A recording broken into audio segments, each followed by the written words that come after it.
Allotment వచ్చి 1,50,000. ఇక్కడ మనకి 90 days టైం ఇస్తారు, 3 months టైం ఇస్తారు.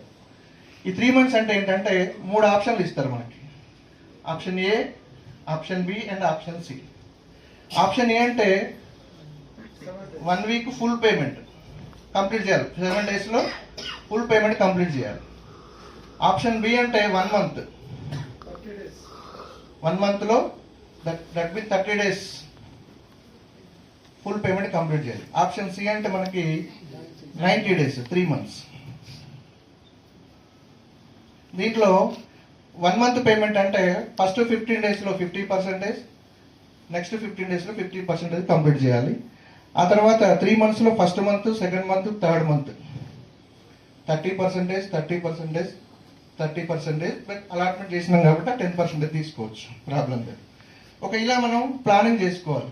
దీనివల్ల ఏంటి అంటే కొంతమంది దగ్గర అమౌంట్ అనేది రెడీగా ఉంటుంది, కొంతమంది దగ్గర చిట్టీలు కానీ లేకుంటే ఊర్లో నుంచి తీసుకురావడం జరుగుతుంది. కాబట్టి ఆప్షన్ బిలోకి వెళ్ళొచ్చు. ఇంకొంతమంది ఇన్స్టాల్మెంట్ ప్రకారం ఆప్షన్ సిలోకి వెళ్తారు. మన దగ్గర